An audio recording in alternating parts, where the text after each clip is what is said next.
on va commencer cette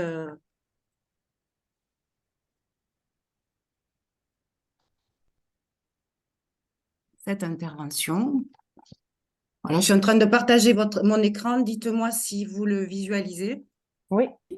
Merci. Moi, c'est bon. OK C'est pour bon moi. C'est OK. Donc, je me représente. Donc, bienvenue à tous et je me présente. Je suis donc Estelle Trévisan. Je suis en charge notamment du Fonds de tourisme durable pour le département du Lot-et-Garonne. Je m'occupe aussi de l'accompagnement des porteurs de projets au sens large aussi. Donc, pour des demandes d'aide, même autres que le Fonds de tourisme durable. Voilà. Donc, en fait, cette présentation va se dérouler en deux parties. La première, c'est une intervention sur le Fonds de tourisme durable. Et ensuite, il y aura un temps d'échange et je serai accompagnée pour les réponses durant ce temps d'échange par Nicolas Caussade, qui est le responsable Fonds de tourisme durable de Gironde Tourisme. Voilà. Donc, pour commencer, il faut que je vous explique comment le Fonds de tourisme durable s'est mis en place. Déjà, que signifie le tourisme durable? Le tourisme durable est un tourisme qui prend pleinement compte de ses impacts économiques, sociaux et environnementaux actuels et futurs, en répondant aux besoins des visiteurs, des professionnels, de l'environnement et des communautés d'accueil. Il ne faut pas le confondre avec le tourisme responsable, qui lui recouvre toute forme de développement, aménagement ou activité touristique qui respecte et préserve à long terme les ressources naturelles, culturelles et sociales et contribue de manière positive et équitable au développement économique et à l'épanouissement des individus qui vivent, travaillent ou séjournent sur ces espaces. Le contexte. Donc, le plan Destination France a été initié en 2021 et il avait pour ambition de fixer à 10 ans une trajectoire de rebond et de transformation du secteur touristique fortement impacté par la pandémie. Le Fonds de tourisme durable porté par l'ADEME, dans le cadre de ce plan de relance, a pour objectif de soutenir via des aides financières les opérateurs de tourisme dans leur démarche vers un tourisme durable. Alors l'ADEME, c'est l'agence de l'environnement et de la maîtrise de l'énergie. En fait, c'est un organisme public qui est chargé de mettre en œuvre les politiques publiques en matière de développement durable. Voilà. Comment accélérer votre transition écologique? Tout simplement en réalisant un diagnostic environnemental gratuit et en obtenant le financement des investissements. Quels sont les objectifs? En premier, c'est la réduction et la maîtrise des coûts fixes. Donc, réduire, c'est au niveau de l'énergie, au niveau de la consommation d'eau, au niveau de la gestion des déchets. Ensuite, c'est l'encouragement à l'ancrage dans les territoires en favorisant les circuits courts, de proximité et de qualité, en entretenant des synergies pérennes avec les acteurs du tourisme local et les producteurs locaux. C'est la formation, la labellisation, votre communication sur votre engagement écologique. Le montant des aides, c'est 5 000 € minimum, plafonné à 200 000 € maximum. Ce qui signifie que l'investissement minimum doit être à peu près de 6 300 € hors taxe. Comment vérifier votre éligibilité? Tout d'abord, vous devez être situé en zone rurale ou périurbaine, moins de 30 000 habitants. Donc, en Lot-et-Garonne, c'est vraiment l'autoroute, entre guillemets, puisque seul Agen n'est pas éligible, en fait. Sont concernés la restauration traditionnelle ou service traiteur événementiel, c'est-à-dire qu'il faut que vous soyez professionnel. Vous devez avoir un code NAF en relation, donc soit avec la restauration ou service traiteur événementiel. Pour les hébergements touristiques, vous devez être inscrit au registre du commerce et des sociétés, donc être professionnel, et avoir des codes NAF éligibles. Donc, sont concernés, bien sûr, les hôtels, les campings, les gîtes et chambres d'hôtes, et aussi les villages de vacances, résidences de tourisme, voilà. tous les hébergements touristiques, y compris les structures du tourisme social qui ont un code NAF associatif ou les activités d'agritourisme avec un code NAF agricole. Vous devez également respecter le régime de minimi. Ce régime de minimi, c'est que vous ne devez pas avoir obtenu plus de 200 000 euros d'aide au cours des 3 derniers exercices fiscaux, dont celui en cours. Quelles sont les actions éligibles? Il y en a 72 à peu près. Donc, et parmi ces 72 actions, il y a 6 catégories. La première, ce sont les actions liées à la restauration durable. Donc là, on va retrouver les économies d'eau et d'énergie en cuisine, la lutte contre le gaspillage alimentaire, la formation aux éco-gestes. Ensuite, vous allez retrouver les actions liées aux hébergements touristiques durables avec les économies d'énergie et d'eau, les systèmes de récupération d'eau de pluie, les pergolas bois. Après, ce ne sont que des petits exemples, hein. Il y a beaucoup plus d'actions. La troisième catégorie, c'est l'action d'isolation et de ventilation de bâtiments tertiaires. Donc, l'isolation des combles perdus, l'isolation des murs par l'intérieur et l'extérieur. Alors, le bâtiment tertiaire, c'est le lieu de votre activité. Pour une location saisonnière, ça sera le gîte. Pour un hôtel, ben, c'est le bâti de l'hôtel. Les campings, ça sera pareil, les bâtiments communs. Voilà, c'est vraiment le lieu d'activité. La quatrième catégorie, ce sont les actions liées à l'éclairage. Éclairage extérieur par LED, conduite de lumière naturelle. La cinquième catégorie, ce sont les actions liées à l'efficacité énergétique des équipements de froid commercial. Donc, on retrouve l'isolation des meubles de vente réfrigérés, le remplacement d'équipements frigorifiques anciens. Donc, c'est vrai que ça va plus concerner la restauration, les restaurants. Et enfin, la dernière catégorie qui regroupe les actions liées à la mobilité. Donc, on va retrouver les vélos cargo, les abris à vélo avec toit équipé de photovoltaïque. Alors, ensuite, quels sont vos engagements? À partir du moment où vous bénéficiez de ces aides, ben, vous devez en premier lieu être accompagné par un partenaire du Fonds de tourisme durable et avoir réalisé avec lui un diagnostic et un plan d'action. Donc, le partenaire, ben, en l'occurrence, là, c'est la DRT 47 et je serai votre partenaire. Voilà. Et ensuite, vous devez mentionner le soutien apporté par l'ADEME, Destination France, dans toutes vos actions de communication et publier vos résultats avec la mention unique. Ce projet a été soutenu par l'ADEME grâce à Destination France, avec les logos de l'ADEME et la mention Destination France, que vous voyez en dessous. Vous aurez également une obligation de transparence et de reporting vis-à-vis de l'ADEME. C'est-à-dire que il faudra pouvoir, l'ADEME pourra évaluer suite à la réalisation des projets, leur retombée, leur efficacité, etc. Vous devez partager aussi à la demande de l'ADEME des informations sur les résultats des investissements et ou des études réalisées.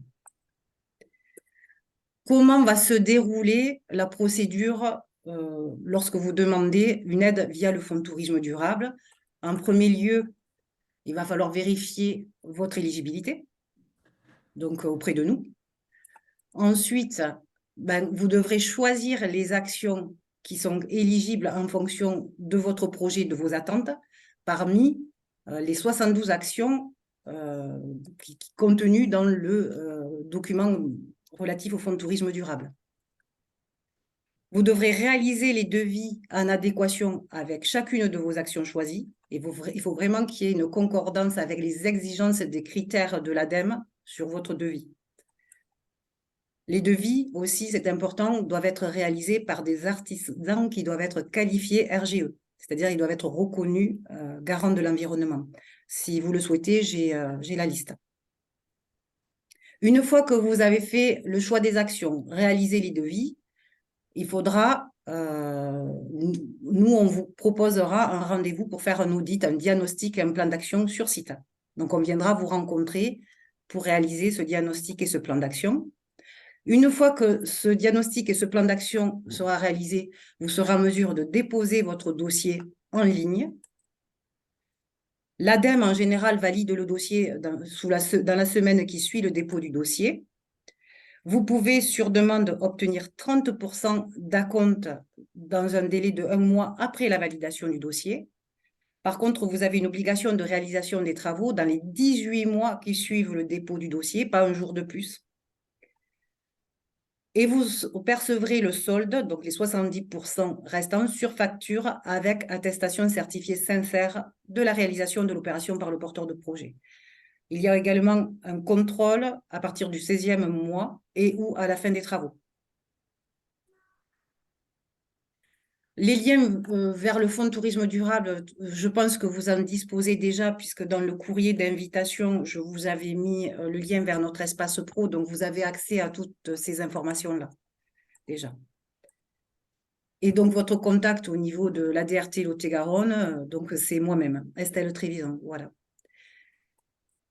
Donc, suite à cette rapide présentation, ben, place aux questions. Donc, je ne sais pas si là, vous pouvez, n'hésitez pas à intervenir et à nous poser toute question, toute interrogation. On essaiera de répondre dans la mesure du possible. Voilà. Je vous écoute. Je ne sais pas si... Ben, je veux bien parler, j'ai levé la main. J'avais une question parce que j'avais cru comprendre que on n'autodéterminait pas les actions qu'on pouvait conduire, mais qu'il fallait un diagnostic fait par un professionnel originel avant de solliciter des actions. Là, Non, vous avez l'air de dire dans le processus qu'on autodétermine les actions qu'on veut conduire. complètement. Après, Nicolas, si tu veux intervenir, tu... Mais bon, en effet, normalement, c'est... Je vous ai donné le processus et c'est vraiment dans ce sens-là. C'est-à-dire que vous devez, en premier lieu, définir les actions qui correspondent à votre projet. En fait, vous devez préparer. Vous devez vraiment préparer. Nous, on reste... Et moi, je resterai à votre disposition. Si vous avez des questions, bien sûr, dans ce processus, il ne faudra pas hésiter à me contacter si vous avez la moindre question. Mais par contre, l'audit ne se fera qu'à partir du moment où vous avez choisi les actions qui vous intéressent par rapport à votre projet et que vous aurez réalisé les devis correspondant à ces actions. On n'intervient qu'après ce travail, ce pré-travail qu'il faut à tout prix que vous réalisiez. Nous, on fera l'audit qu'après ces deux actions, en fait. Bonjour. Nicolas? Oui, Nicolas Cossat, donc de Gironde Tourisme. C'est effectivement ce que vous a dit Estelle, c'est que le choix des actions est à la disposition, on va dire, des prestataires, car c'est votre projet et c'est vous qui voulez aller vers, admettons, l'isolation des combles perdus ou l'isolation par les toitures ou acheter un broyeur de végétaux. Ça, l'ADRT 47, Estelle en l'occurrence, ne peut pas savoir ce que vous voulez faire de votre projet. Par contre, lorsqu'elle va venir faire l'audit sur place, effectivement, l'audit n'est pas totalement lié, ni le plan d'action d'ailleurs, aux actions que vous aurez choisies. Ça veut dire que l'audit sur place est réalisé sur l'ensemble des 72 critères et même davantage. Il y a à peu près 200 critères qui sont analysés dans l'audit et qui se retrouvent dans le plan d'action. Ça ne sert qu'à une seule chose, c'est à vous dire que vous pouvez aller beaucoup plus loin dans le tourisme durable par rapport à votre hébergement que le fait de demander une subvention sur des critères prédéterminés. Et l'audit, donc, sert de base à l'ADEME pour savoir vers quoi veulent aller les prestataires, qu'ils soient PRL, qu'ils soient résidence de tourisme, camping, meublé, chambre d'hôte, etc. Donc, vous avez deux phases. Hein. Vous, c'est déterminer vos actions que vous voulez faire pour votre projet. Et l'audit réalisé sur place par Estelle et le plan d'action qui peut englober effectivement des actions que vous avez mises en place et qui sont subventionnables dans le cadre du Fonds de tourisme durable. Mais vous pouvez avoir dans le plan d'action beaucoup d'autres actions qui ne sont pas subventionnables par le Fonds de tourisme durable. Il n'y a pas d'antinomie dans ce problème. C'est juste pour vous aider à aller plus loin dans votre démarche. Alors, il y avait une question de Gladys. Excusez-moi de vous appeler par le prénom, mais je... Donc, si vous voulez vous exprimer, allez-y. Bonjour. Bonjour. je travaille dans une résidence de tourisme sur Mont-Flanquin depuis 5 ans. Et en fait, c'est une copropriété. Et je suis aussi membre du conseil syndical parce que j'ai acheté un logement dans cette résidence. Donc là, je me positionne davantage en tant que euh, copropriétaire.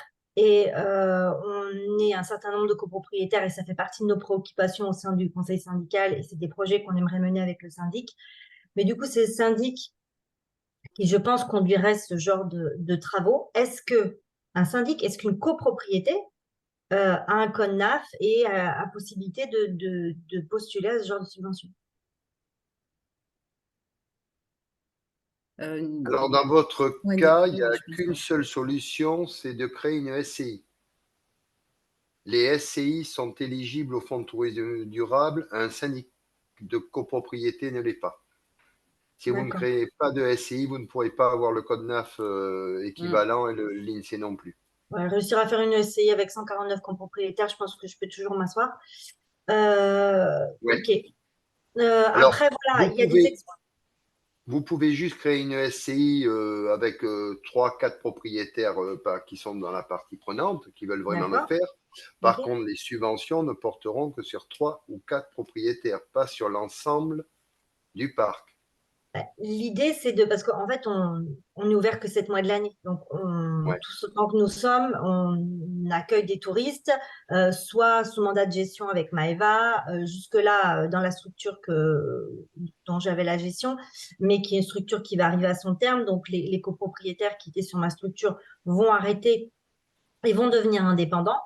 Euh, et donc là, aujourd'hui, on a plusieurs cas de figure, soit des gens qui achètent pour louer, ce qui est 95% des cas, et ponctuellement, quelques personnes pour qui c'est une résidence secondaire à qui vont prêter des fois à des amis. Mais dans tous les cas, c'est pour du tourisme. Dans tous les cas, Alors, c'est pour du tourisme. là, vous soulevez un autre problème, c'est que ça appartient à Maeva, Ah, ça l'empreinte. appartient, non, non, non, non, non. Maeva a un mandat de gestion, c'est comme si c'était Ah, c'est une d'accord. agence. Ah, Donc, le propriétaire du terrain et des bâtiments, on va dire, les copropriétaires. d'accueil, c'est les copropriétaires. Ben, il y a la seule solution, c'est créer une SCI. Alors, le problème, c'est que les bâtiments, par exemple, d'accueil, Ouais, ils relèvent de tout le monde. Et ouais. les parties collectives ou les bâtiments sur un même bâtiment, par exemple, sur lequel on pourrait mettre des panneaux solaires, ça va regrouper 8 ou 9 propriétaires. Donc, et il y a des chaudières indépendantes, mais il y a aussi des systèmes collectifs. Donc, il va y avoir plein de cas de figure différents. Non, la seule solution, c'est créer la SCI, pour les PRL, ça va être la seule solution avec la totalité ou pas des propriétaires. Mais les subventions porteront sur la totalité ou pas des C'est ça la équipements. question. C'est ça la Voilà. question. Si par exemple on intervient sur un truc qui est collectif, sur une chaudière qui va, par exemple, je pense qu'on est en collectif pour le chauffage sur à peu près 50% des logements. Même réussir à faire une USI avec 50% des logements, c'est chaud. Oui, ça va être très dur pour vous. Estelle, tu pourras me poser la question officiellement? Oui, je te Parce poserai la que question. là, effectivement, 50%, là, admettons, moi je vous répondrai que la chaudière, si 50% des copropriétaires n'adhèrent pas à la SCI, elle ne sera pas subventionnable. Ouais, Que parce que c'est si ça. 50% adhèrent, elle le sera. Mais il y a peut-être une autre solution, mais je demanderai à l'ADEME régionale ça. Voilà, Là, c'est je ne peux pareil. pas vous répondre dans l'absolu, mais il faut qu'on approfondisse ça. Le Que les tri, ça PRL, c'est le concerne gros tout le problème. monde. Le tri, par exemple, ça concerne tout le monde. Euh, Par exemple, si on devait faire changer des radiateurs pour mettre un système de chauffage plus économique, il pourrait y avoir un achat groupé. Enfin, il y a plein de choses qui seraient faisables ponctuellement, quoi. Mais pour ça, Là, ce qu'on va faire, je vais me renseigner auprès de l'ADEME région Nouvelle-Aquitaine. Et puis, j'envoie toutes les infos à Estelle et elle vous transmettra tout ça. Oui, parce que je pense moi qu'il y a deux intervenants, c'est-à-dire qu'il y Ouais. a la partie commune qui va concerner le gestion. Je ne sais pas qui est. C'est Pierre et Vacances, le. pas du tout. Pierre et Maëva. Vacances est complètement désengagé de la résidence. Tous D'accord. les baux commerciaux que les propriétaires avaient Parce qu'en fait, ça a toujours été que des baux commerciaux. Il y a toujours eu 149 propriétaires dans la résidence. Mm. Pierre et Vacances était propriétaire d'un accueil, c'est tout. C'était un gestionnaire. D'accord. Voilà. Ah, ils avaient plusieurs casquettes. Promoteur immobilier, enfin bon, bref, c'est une grosse pieuvre. Mm. Pierre et Vacances, plus intéressé par ici, parti. Donc les copropriétaires sont redevenus indépendants. Certains ont décidé de vendre à des locaux qui l'exploitent en touristique, en ce qu'ils veulent, en secondaire, machin. Et certains ont donné mandat de gestion. Donc mandat de gestion parce que Maëva a la carte de G de gestion locative, c'est-à-dire je te confie mon bien pendant la saison pour que tu le loues. Voilà. Non, mais c'est sûr qu'il va y avoir, c'est sûr que il y a une difficulté quand même entre un chauffage commun, un espace de tri commun. C'est-à-dire que même si vous vous réunissez effectivement au sein d'une SCI à quelques propriétaires, ça ne permettra pas, je pense pas, après Nicolas, que ça sera peut-être difficile d'intervenir sur Ouais, un système de c'est le chauffage qui problème. concerne la Alors, le résidence. chauffage, c'est que de l'individuel. C'est D'accord. l'alimentation en eau qui est collective et l'alimentation est collective partiellement et des chauffe-eau indépendants sur d'autres. C'est... Alors là, Ben, par le, contre, je peux dire que c'est le Pierre et pro- Vacances qui a fait les choses comme ça. Hein. C'est la le- merde. le problème de votre PRL, c'est qu'effectivement, la subvention, à qui va être, elle, versée? À qui Alors, l'ADEME va verser la subvention? Mm. qui concerne le collectif, moi là, je suis pas là en tant qu'indépendant et pour Mm. mon appartement que je loue, c'est pas mes démarches individuelles seront mes démarches individuelles. Là, je viens plus avec ma casquette de conseiller syndical, représentant de l'ensemble de la copropriété pour les parties collectives, c'est-à-dire qu'est-ce qu'on peut faire pour que l'ensemble de notre résidence et tout ce qui est collectif puisse être amélioré en termes d'écologie. Par exemple, si on veut faire mettre une borne pour les véhicules électriques, est-ce que ça fait partie? Alors non, il n'y a aucune subvention ni de la région, alors du département Lot-et-Garonne, je ne sais pas, mais région ADEME, aucune subvention pour la pose de bornes électriques. Mais tous les départements de France ont un plan de mise en place de bornes recharge rapide ou lente, peu importe. Mais on posera la question pour les Mm. PRL parce qu'effectivement, Alors, c'est pas un PRL, hein, c'est une résidence vacances. Hein. Ouais, c'est une résidence résidence. vacances. Bon, résidence vacances parce que le sujet, surtout le collectif, c'est pas trop dur à traiter. On peut passer par le syndicat, mais à qui on fait le chèque? Ah ben, au gestionnaire et le gestionnaire, les copropriétaires ont confié la gestion à un syndic. Donc, c'est au syndic. Je Ouais. pense, Peut-être ça peut passer, je sais pas. Gladys, je pense Et on que ça prendra un fera. Bon, rendez-vous. il faudra, voilà, pour Mais je suis permettre à tout le d'accord. monde de pouvoir intervenir, je pense Tout à qu'on fait. pourra. Je prendrai vos coordonnées. Il faudrait que. Ou vous avez mon contact, vous m'appelez. On essaiera euh, de se tenir informé par rapport à ce projet et aux problèmes liés à cette copropriété. Je vous remercie. Merci beaucoup. Est-ce qu'il y a d'autres questions? Oui, Thomas d'Alban, j'ai une question. Vous m'entendez ou pas? Oui, je vous Oui, entends très très bien. bien. Oui, j'avais une question sur les critères regardés par l'ADEME, parce que j'imagine qu'il y a un quota de lauréats, on va dire.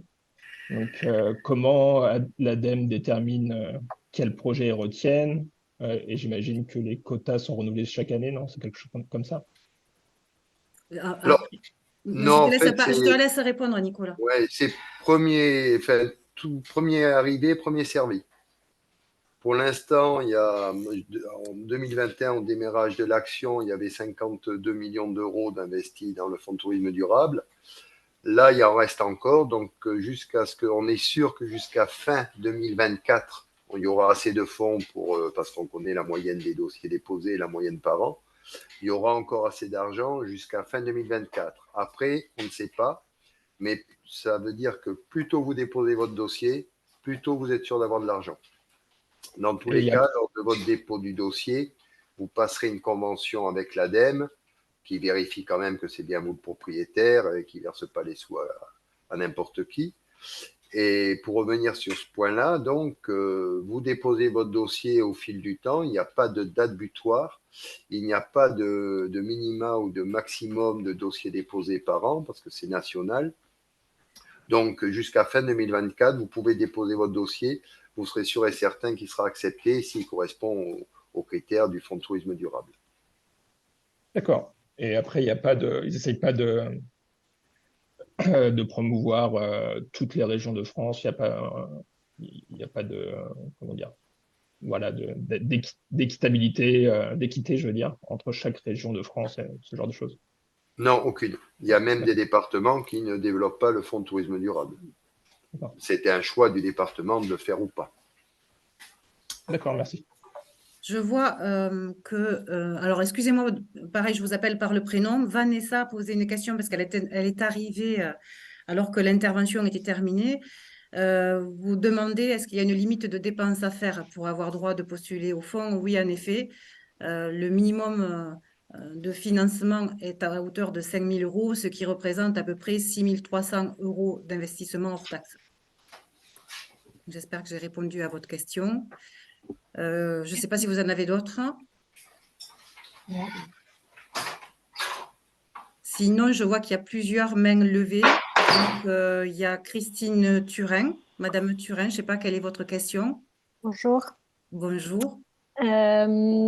C'est beaucoup plus concret. Si demain, par exemple, je décide de mettre une pergola bois, quand vous dites que les devis doivent venir d'artisans certifiés RGE, j'imagine que si ce sont des travaux que l'on peut réaliser par nous-mêmes, est-ce que l'achat des matières premières est quand même éligible?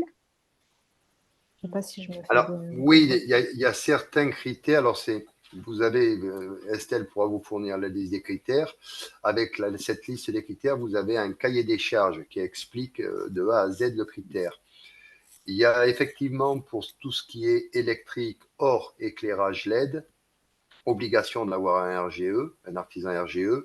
Pour tout ce qui est isolation ou VMR, VMC, obligation d'avoir un RGE. Par exemple, pour la pergola bois, comme vous dites, vous pouvez vous-même acheter les matériaux, la visserie, le bois, etc. Vous la montez et par contre, l'ADEME vous subventionnera à hauteur du montant des matériaux, mais pas sur votre temps. Mais dans la liste des actions et donc du cahier des charges, c'est mentionné s'il y a obligation de faire appel à un artisan RGE ou pas. D'accord. Mon autre question, c'était de savoir si, par exemple, je soumets un dossier, il faut déjà que, à l'ouverture du dossier, j'ai 6 300 euros hors taxe de devis pour avoir l'audit. Ah oui, Oui, oui, c'est une d'accord. obligation. Non, C'est parce que le je me dis, minimum de montant. certainement qu'Estelle aura beaucoup plus de connaissances et d'idées que moi-même sur ce que je pourrais être amenée à faire. C'est... Alors, effectivement, je comprends votre question. C'est pour ça que la subvention ADEME, une fois que vous déposez votre dossier, est quelque part déconnectée de l'audit que va faire Estelle chez vous. Parce que c'est en discutant avec vous, alors l'audit, il prend entre 3 et 4 heures, hein, quand ça va vite. Elle va discuter avec vous, vous posez plein de questions, vous allez parler, et elle va vous dire, mais attendez, est-ce que, par exemple, hein, tout bête, les moustiquaires sont éligibles au fonds de tourisme durable? Et aucun, moi en Gironde, aucun propriétaire ne m'a dit qu'il voulait investir dans les moustiquaires. Ils veulent tous changer leurs fenêtres, mettre du double vitrage, ça c'est pas éligible. Mais par contre, si on prend les huisseries, les moustiquaires sont éligibles, les volets sont éligibles, qu'ils soient électriques, en plastique ou en bois, ainsi que les rideaux thermiques, qui peuvent faire gagner 3 degrés en hiver comme en été. Donc, quand un propriétaire vous dit j'aimerais avoir des subventions pour mes fenêtres, on lui dit il n'y en a pas. Par contre, on peut vous aider à faire du confort d'été ou du confort d'hiver. Et c'est pour ça qu'Estelle vient sur place et dans l'audit, elle vous donnera toutes les possibilités de financement de l'ensemble des critères au fur et à mesure de la discussion. Super, merci. il y avait également Monsieur Motte qui avait levé la main. Oui, bonjour à tous. Bonjour Madame Trévisan. Bonjour. J'avais plusieurs questions. J'espère que vous m'entendez bien puisque ça saccade un petit peu ici. Je Oui. voulais juste que vous puissiez me confirmer que les installations Oula. Ouais. En effet, on n'a pas compris votre question. dans la région, dans le cadre... On- Ah, Les panneaux photovoltaïques sont-ils éligibles dans la région? Vous m'entendez pas? Le Si, réseau est... là, on a entendu. Bon, Ah, Nicolas, je te laisse répondre, mais bon. Alors, dans le cadre du Fonds de tourisme durable, c'est national, donc les aides régions sur le solaire photovoltaïque, je ne les connais pas. Concernant le Fonds de tourisme durable, seul l'abri vélo avec solaire photovoltaïque pour l'énergie des vélos électriques est éligible. Si vous voulez faire de l'électricité pour votre hôtel, votre gîte, votre chambre d'hôte, peu importe, le solaire photovoltaïque n'est pas éligible dans le cadre du Fonds de tourisme durable. Seul le solaire thermique est éligible dans le cadre du Fonds de tourisme durable pour le CS et le chauffage. merci. J'avais une autre question. Dans le cadre d'une rénovation globale, là ici, je parle d'une maison abandonnée que je souhaite rénover pour en faire un gîte. Est-ce qu'il y a est-ce qu'il y a des choses à savoir pour qu'une partie de ces travaux puisse être intégrée dans le fonds tourisme durable? Alors, ce qu'il y a à savoir, hein, Estelle vous enverra la liste des actions subventionnables et c'est vous qui verrez, en fait, suivant votre projet, ce que vous choisissez ou ce que vous désirez. Après, dans le cadre d'une maison, effectivement, que vous voulez rebâtir de A à Z pour en faire un meublé de tourisme, vous pouvez déjà d'ores et déjà axer ça sur de l'isolation, du thermique, on va dire, par isolation des murs intérieurs, extérieurs ou du plafond. Après, il y a des contraintes, hein, mais c'est dans le cahier des charges. Il ne faut pas que votre surface plancher dépasse 500 mètres carrés. Si elle dépasse 500 mètres carrés, vous aurez un DPE obligatoire à faire. D'accord. Voilà, il y a des critères comme ça, mais là, parler de tous les critères, ça ne sert pas à grand-chose parce que chaque prestataire a son projet à lui dans sa tête et veut faire aller vers ça ou ça. Le mieux, c'est qu'effectivement, vous ayez, Castel, si vous êtes intéressé, vous envoie la liste des critères des cahiers des charges. Et là, Nicolas, vous choisirez. si je peux t'interrompre, dans l'invitation, ils avaient le lien vers l'espace pro et de ce lien, ils avaient accès à ce cahier des charges. Ah, d'accord, donc comme ça, vous allez à l'espace pro de la DRT 47 et puis quelque part, vous allez faire votre marché dans la liste des actions subventionnables à minima, et puis après, Estelle, quand elle vous fait l'audit sur place et le plan d'action, elle pourra vous dire, tenez, ce serait bien que vous fassiez cette action. Justement, Madame Garcia Gomez, je vois que vous avez levé. Attendez, juste une dernière question et après je vous laisse tranquille. Non, trop tard, Monsieur Motte. Je voulais savoir s'il était possible, parce qu'on parle quand même, moi j'ai beaucoup de rénovations à faire ici sur le site, est-ce qu'il est possible de déposer plusieurs dossiers à plusieurs moments, c'est-à-dire un pour 2023, puisqu'il faut le financer, et ensuite un second éventuellement en 2024 si les fonds sont toujours disponibles? Oui, vous avez la possibilité de déposer un dossier par an. D'accord, très bien. Merci à vous. Merci, Monsieur Motte. Madame Garcia Gomez, c'est à vous. Oui. Bonjour à tout le monde, vous m'entendez? C'est bon? On vous entend. J'ai un gîte actuellement et je souhaiterais l'agrandir et donc faire une pièce supplémentaire, donc une chambre supplémentaire. Cette pièce n'est pas isolée. Donc je me demandais si déjà je pouvais faire une demande pour l'isolation. L'électricité, je pense qu'elle est aux normes. Enfin, il y a des choses à définir. Et vu que la capacité de mon gîte augmenterait, je pense qu'au niveau de la fosse septique, ça ne serait pas suffisant. Donc, est-ce que les travaux pour une fosse septique rentreraient dans ce cadre-là? Alors, vous n'avez aucune subvention en France sur les fosses septiques. D'accord, ok. Aucune. D'accord.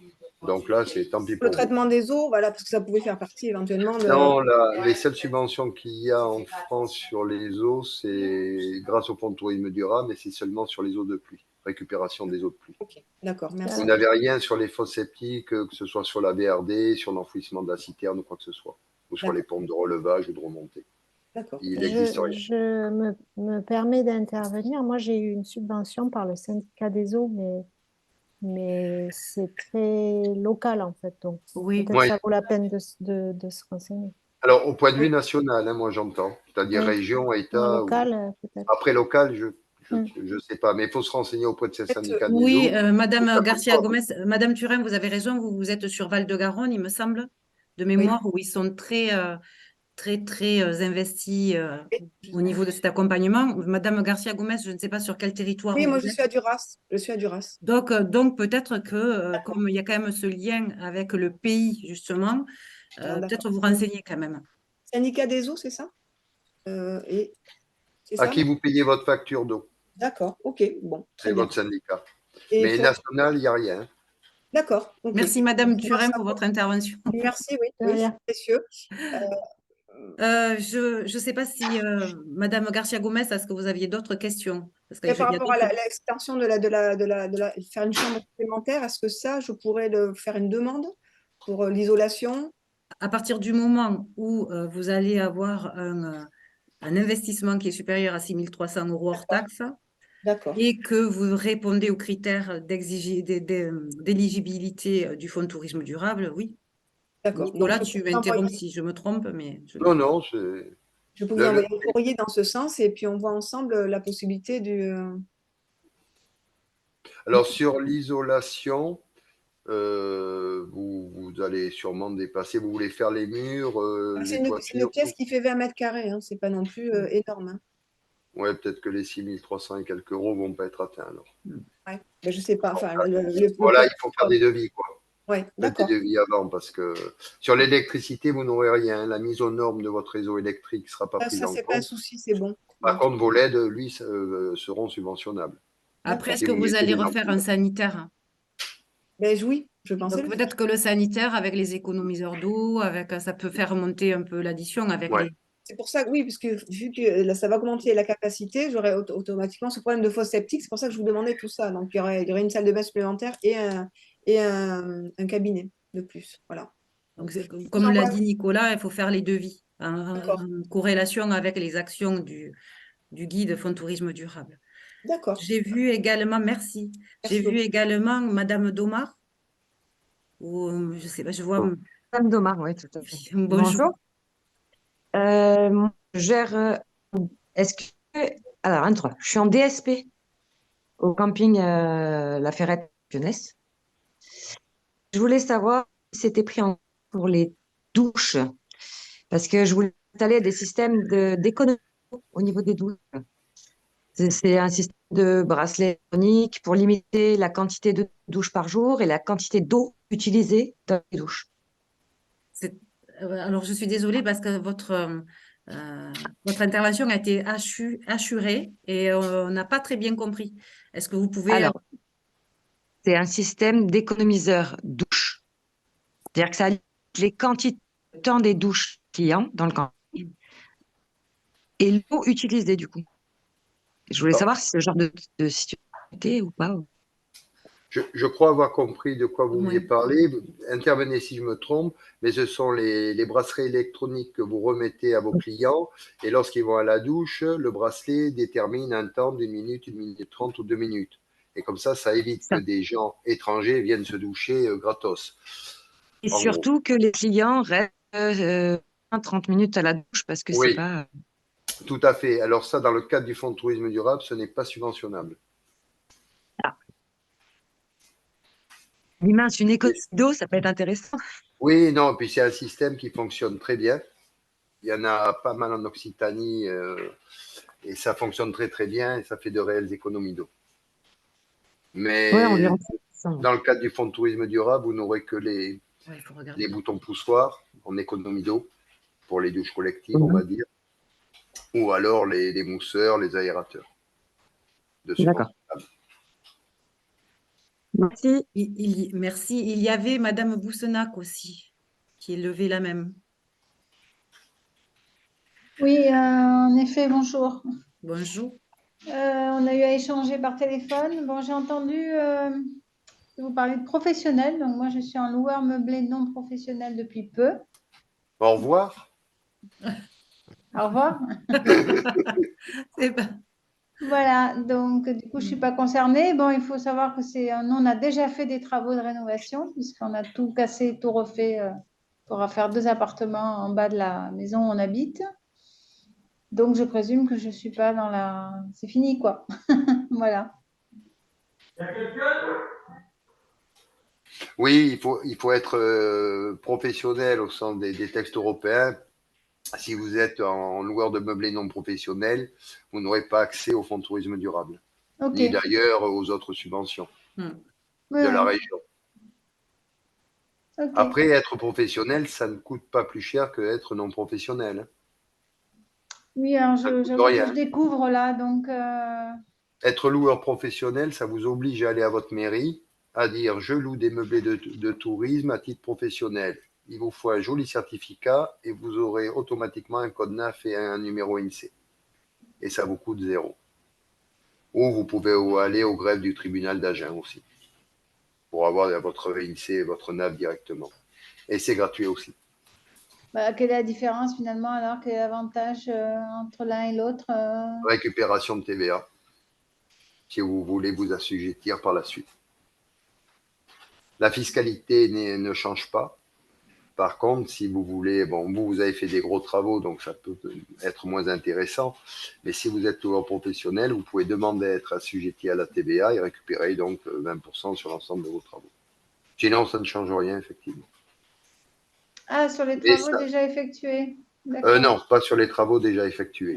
Là, vous récupérerez rien. Mais par contre, ça peut être intéressant dans le cadre, alors je ne sais pas, je ne connais pas le département du Lot-et-Garonne, la politique du département en matière touristique, mais si, admettons, ils aident les particuliers, hein, il se peut qu'ils n'aident effectivement, qu'ils mettent en critère qu'il faut être un professionnel du tourisme. Donc, ça peut être utile dans ce cas-là. C'est l'inverse. Le département aide justement vraiment le particulier résident en Lot-et-Garonne, donc qui n'est pas sous forme d'entreprise et qui n'est pas professionnel. Ah ouais. Ouais, c'est ça. Ouais. Le département, après, c'est au niveau de la région qu'il peut y avoir ces aides liées aux professionnels. Hmm. Il y a Madame Oudot, je ne sais pas, Madame Merci. Boussenac, vous avez d'autres questions? Bah non, en fait, j'ai pas très bien compris ce que vous venez de dire. Je suis désolée. L'intervention de Nicolas ou la Non, mienne? vous, Madame Trévisan. Moi, en Oui. fait, si vous voulez demander des aides, des subventions au niveau du département du Lot-et-Garonne, en tant que particulier loueur de gîtes, vous pourriez y accéder. Par D'accord. contre, si vous étiez en entreprise, vous ne pourrez pas obtenir de subvention du département. C'est toute Ok. la... Voilà. Mais il existe des aides qui sont quand même orientées développement durable au niveau du département. Au niveau de la région également, mais eux, ils vous demandent d'être en entreprise et par contre, ils n'aident absolument pas les SCI. Donc, il ne faut pas être en SCI au niveau de la région. Non, mais du C'est coup, c'est vous assez... qu'il faut voir. Pardon? C'est vous qu'il faut voir alors aussi. Si vous avez ce type de demande, oui, il faut me contacter moi et on se prendra un petit temps d'échange. Très bien. Il n'y a pas de souci. Merci. Madame Oudot, je vois que vous levez la main à nouveau. Oui, pardon, je veux bien poser une autre question, enfin deux. Oui. Comment savoir quel est le montant d'aide octroyé par type de travaux? C'est uniquement en remplissant le tableau interactif. Parce que j'ai observé qu'ils disent, bon, à peu près 80% d'aide sur certains travaux. Mais par exemple, sur le fameux abri vélo, là, il y a un montant forfaitaire, si j'ai bien compris, qui est limité. C'est-à-dire que si l'investissement est de 20 000 euros, le montant reste le même. Donc, pour savoir sur chaque ligne, il faut mettre des montants dans les lignes pour évaluer à quel moment ça fluctue ou pas. Ou est-ce qu'il y a un autre moyen de faire? Il n'y a aucun autre moyen de faire. Vous êtes obligé de remplir ligne par ligne parce qu'en fait, vous avez remarqué que sur le fonds de tourisme durable, il y a des subventions forfaitaires, il y a des subventions par mètre cube, il y a des subventions par kilowattheure, il y a des subventions par kilo et il y a des subventions par pourcentage. Et en fait, pourquoi ils mettent 80%? Parce que les textes de loi européens empêchent, on va dire, un organisme, quel qu'il soit, national, régional, départemental ou communal, à donner plus de 80% de subventions par rapport au montant total d'investissement. de ce qui est subventionnable, c'est-à-dire le fonds de tourisme durable, il vous faut 6 300 et quelques euros hors taxes minima de travaux, mais vous n'avez pas de montant maximal, vous, d'investissement, mais le montant maximal de la subvention est fixé à 200 000 euros. Donc, le maximum que vous pouvez avoir dans le cadre du fonds de tourisme durable, c'est 200 000 euros. Ces 200 000 euros, à l'intérieur, vous avez du forfait, vous avez du mètre cube, vous avez du kilowatt, vous avez du mètre carré, vous avez du pourcentage. Donc, c'est lorsque vous déposez votre dossier, effectivement, vous avez schématiquement un tableur Excel où vous mettez l'opération, admettons, abri des lots. Là, c'est au forfait, donc ce sera le forfait maximum d'aide auquel vous pourrez prétendre. Sur les 80%, ça ne veut pas dire que vous aurez 80% de subvention. Il y a des actions où vous pourrez avoir 100% ou 120% et d'autres 20%. Mais les 80%, c'est juste pour rappeler que vous ne pourrez jamais dépasser 80% du montant total de la facture, on va dire, du devis. Et c'est en remplissant ce tableur que vous... Voilà, c'est en remplissant le tableur XLS quand vous déposerez votre dossier en ligne que vous aurez le montant exact de la subvention que vous sera octroyée par l'ADEME.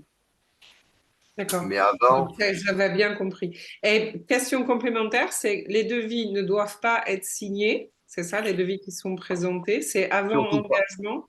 Tout à fait, avant engagement. Et quelle est la durée de validité d'un devis?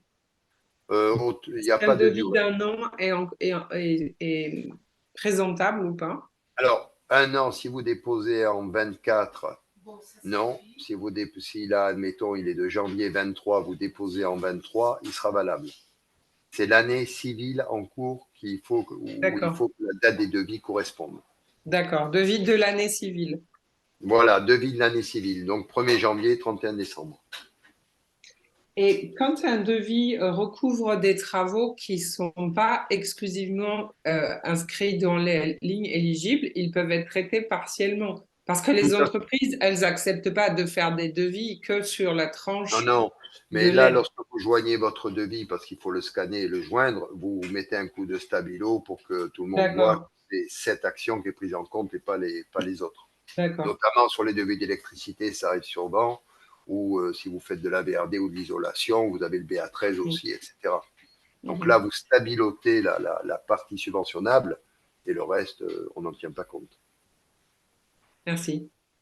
Merci. Il y avait aussi une question de Madame Corbizier au sujet des bornes de recharge électrique et pour les voitures et de leur éligibilité au fonds de tourisme durable. Donc, bon, Nicolas, tu vas abonder, j'imagine. Voilà, elles ne sont pas éligibles dans le cadre du fonds de tourisme durable. Si vous êtes on va dire, un organisme institutionnel, mairie, comme vous pouvez avoir des aides de la région, mais à titre privé, vous n'aurez pas d'aide à ce jour, à part peut-être localement, si des Comcom ou des mairies veulent bien vous subventionner ça. Mais ce n'est pas subventionnable dans le cadre du fonds de tourisme durable. Est-ce qu'il y a d'autres questions? Valérie, excusez-moi de vous appeler par votre prénom puisque je... Non, c'est bien. C'est parce que je n'ai pas trouvé la main pour Et je vois que vous m'avez fait un petit bonjour, donc je me suis dit, je pense que c'est... En fait, j'ai fait une faute, pardon. C'était juste une question, à partir du moment où on a fait notre dossier, etc., que c'est accepté, il faut avancer les frais ou pas? Alors, ça reste de la subvention. C'est vous qui payez la totalité des actions que vous allez engager. Comme l'a mentionné tout à l'heure Estelle, une fois que vous avez déposé votre dossier, l'ADEME vous envoie une convention comme quoi vous vous engagez à réaliser les travaux et pas acheter une Ferrari pour aller au resto. Oui, bien sûr. Voilà. Et dans le mois qui suit cette signature de convention, sans justificatif, l'ADEME vous verse 30% du montant total de la subvention. Et le solde, vous avez 18 mois pour réaliser les travaux. Et donc, le solde est versé sur présentation des factures, donc sur les 70% restants. Et juste une petite chose, à la fin de Estelle, tout à l'heure, lors de sa présentation, a parlé d'un contrôle à la fin des 16 mois ou à la fin des travaux. C'est Estelle qui fera le contrôle. Ce n'est pas l'ADEME qui débarque chez vous. C'est Estelle qui vient et qui discute avec vous. Est-ce que vous avez fait toutes les actions qui étaient envisagées? Et parfois, même, enfin moi, c'est arrivé que des actions, au bout de 18 mois, ne soient pas réalisées par les prestataires, soit par manque d'argent, soit par manque de temps, soit par manque de matériaux. C'est pas pour ça que l'ADEME a remis en cause la subvention, si vous voulez. C'est pas des obligations. On vous demande à ce que vous fassiez le maximum. Si après vous pouvez dire j'ai pas eu le temps, j'ai pas les matériaux ou j'ai pas l'argent, ils vont pas vous supprimer la subvention. Si c'est des actions qui n'engagent pas trop le dossier, on va dire. Si par contre vous dites voilà, j'ai 200 000 cas d'investissement, vous avez votre subvention et vous avez réalisé 6 230 € hors taxe de travaux, là ils vont vous récupérer la subvention. Et quel est le délai de remboursement alors? Alors, le remboursement, c'est 1 mois. En 1 mois, en général, les 30%, vous l'avez 1 mois après. Après l'envoi des factures, dans le mois qui suit, vous avez le financement de l'ADEME. D'accord. Alors, comme vous dites, ça reste de la subvention. L'investissement global, c'est vous qui l'effectuez. Oui, bien sûr. Ça reste une cerise sur le gâteau.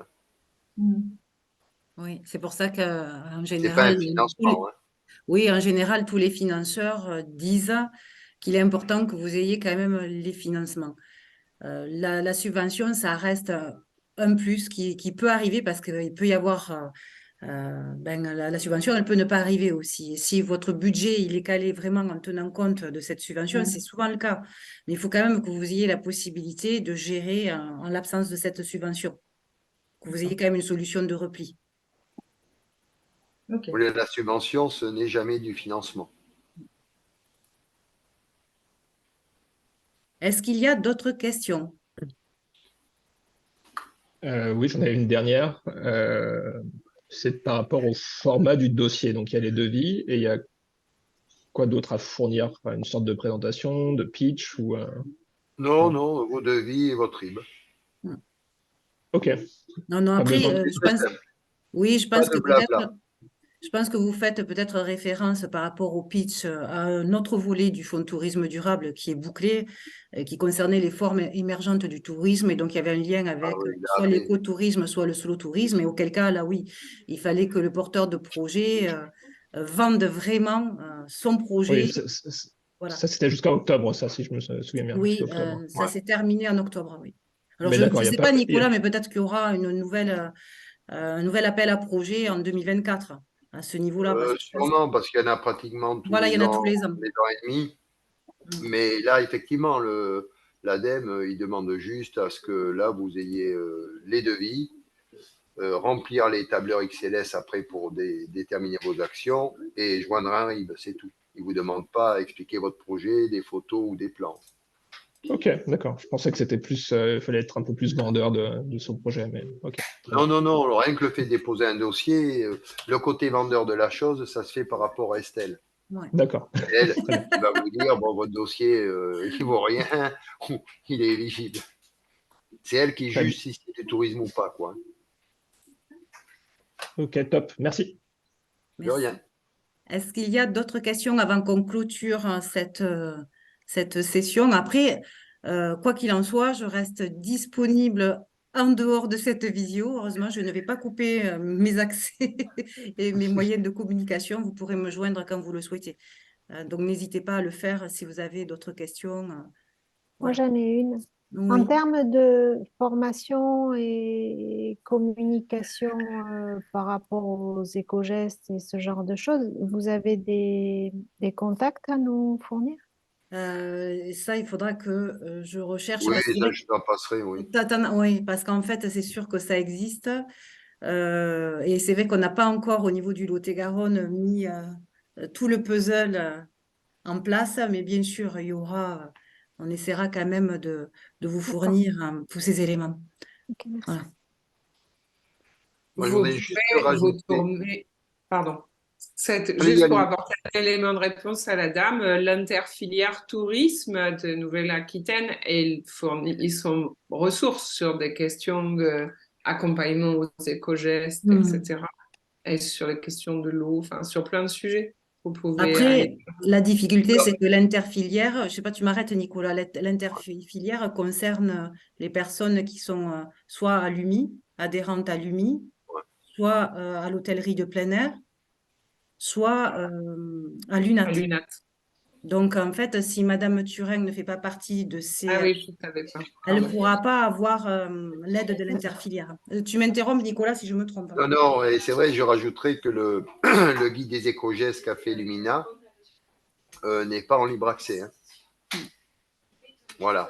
Mais ça, c'est pas bien grave. Si vous voulez, les formations éco-gestes dans le cadre du Fonds du tourisme durable sont éligibles. Hein, donc, vous pouvez avoir des subventions si vous voulez former vos personnels, etc. Ou vous formez vous, peu importe. Mais ça, nous, en Gironde, on travaille avec des consultantes hein, qui sont formées à ça, c'est leur boulot. Donc ça, il y en a en Lot-et-Garonne aussi.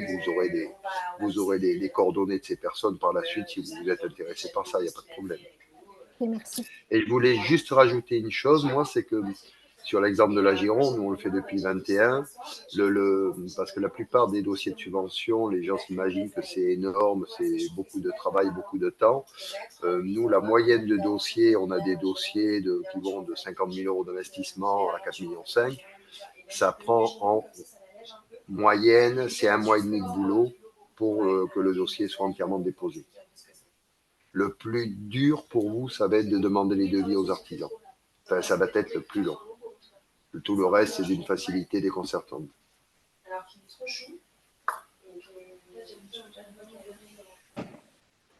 Bonne journée à ceux qui nous quittent. Je vois qu'il y en a qui partent en cours d'intervention. Donc, je ne sais pas si vous avez d'autres questions, n'hésitez pas. Et ensuite, on va clôturer cet échange. Dites-moi s'il y a quelqu'un qui souhaite encore poser une dernière question avant de clôturer. Je peux parler? Oui, je vous écoute, Monsieur Gambir. Oui. Est-ce que du coup, ça peut se cumuler avec d'autres aides? En fait, là, l'idée, c'est qu'on a deux objectifs. Nous, c'est modifier une partie existante en 2 gîtes, dont un en PMR. Donc, du coup, avec l'accès avec la partie handicapée. Et du coup, est-ce que du coup, il y a des aides spécifiques ou pas? Sachant que là, il n'y a pas d'isolation, c'est vraiment de la restructuration d'un espace. On en avait discuté, Monsieur Gambir. Oui, de toute façon, vous pouvez cumuler des aides. C'est toujours dans la limite des 200 000 euros par rapport au régime des minimis. D'accord. Voilà. Après, le tout est de trouver les financeurs qui correspondent à votre projet. Voilà. Ok. Merci beaucoup. Merci à vous. Donc, je reste disponible pour chacun d'entre vous. N'hésitez pas. Je vous souhaite une belle journée. Merci d'avoir assisté à ce moment d'échange. Et puis, je vous dis à très bientôt. Merci beaucoup. Merci, au revoir. Merci, Au revoir. bonne Au journée. revoir.